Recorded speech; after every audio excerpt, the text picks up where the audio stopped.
Hello guys, नमस्ते. कसं काय ठाणेकर, मजेत ना?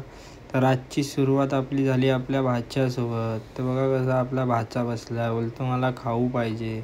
तर जरा मला पण सामान घ्यायचं होतं, तर घेतलं त्याला सोबत. जरा आलू लिंबू पुदिना संपलेलं होतं, मस्तपैकी लिंबू पुदिना घेतला. बोलतो मला केक पाहिजे, रवा केक. मग घेतला मस्तपैकी त्याला रवा केक. बघा कसा खुश झाला, बघा कशी स्माईल देतो.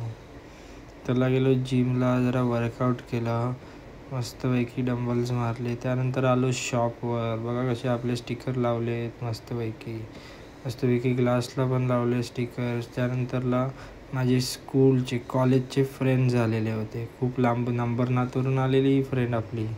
ते लोक पण येत आहेत बुबा पियायला. तुम्ही पण या बुबा पियायला. ठाण्यात राहून तुम्ही नाही येत, ते लोक बघा अंबरनाथवरून येतात. ही बघा ती आपली कॉलेज फ्रेंड अंबरनाथवाली.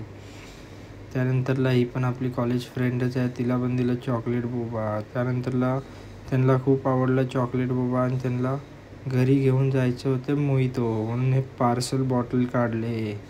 कसे मस्त दिसतात की नाही पार्सल बॉटल. तुम्ही पण नक्की येऊन ट्राय करा. त्यानंतर घरचे फॅमिली मेंबर झालेले होते सगळे, त्यांना पण मस्तपैकी चॉकलेट बोबा मँगो बोबा दिला. त्यानंतरला आपल्या भावाचा बड्डे होता. बघा कसा स्माईल देतो मस्तपैकी. हे आहेत आपले डेलीचे कस्टमर. बघा कसा हसतोय, हा बघा मस्त. ह्याचं तर फेवरेट बनलेलं आहे. तुम्ही पण या, नक्की विजिट करा. आणि हे त्याला मॉकटेल बनवून दिलेलं. चलो गाईस, बाय, सी यू.